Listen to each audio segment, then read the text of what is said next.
घ्यायची बाजू आहे, आपल्याला समजून घ्या. सर ऍक्च्युली हा मुद्दा नव्हता काढायचा, 1 महिना झाला. त्या दिवशी नेमकं काय झालं होतं? सिया ज्यावेळेस हे सगळं घडलं त्यावेळेस पहिला फोन सियाने सियाच्या आईला केला होता असं बोललं जातं. तुम्हाला कधी कळलं?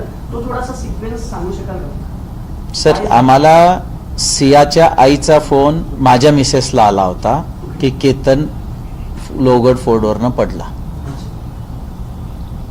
तुम्ही किती वेळात पोहोचला होता? व आम्ही घरनं इमिजिएट निघालो. जो काही टाइम लागला असेल त्याला तो लागला त्याला. तुम्ही फास्ट ट्रॅक कोर्टची मागणी करताय, आता जी न्यायालयीन प्रक्रिया सुरू आहे त्याच्यावर तुमचा काही विश्वास नाही का, किंवा पोलिसांवर विश्वास नाही?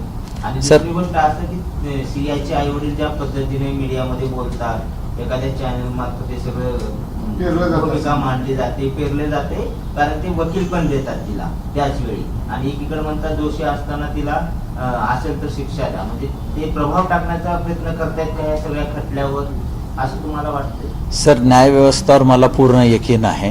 न्यायव्यवस्थेचा एकदम खूप छान काम चालू आहे.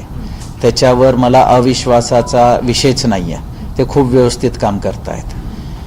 आता सियाचे आई वडील काय करतायत, ते आपल्या मुलीचा कसा बचाव करतायत हे मला जास्त माहिती नाही आहे. ते जे काय कळतंय ते मला मीडिया थ्रूच कळतंय.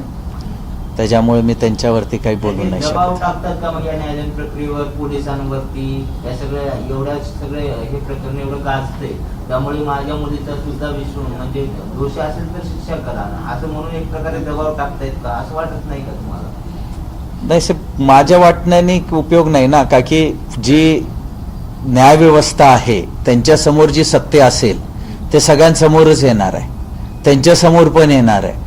आज ते बोलतायत, जेव्हा त्यांच्या समोर येईल, आज त्यांना अगर भरोसा वाटत नाही, जेव्हा त्यांच्या समोर येतील त्यावेळेस बघू त्यांचं काय उत्तर येतं. तुम्ही न्यायव्यवस्थेवरती देखील विश्वास व्यक्त केला आणि दुसरीकडे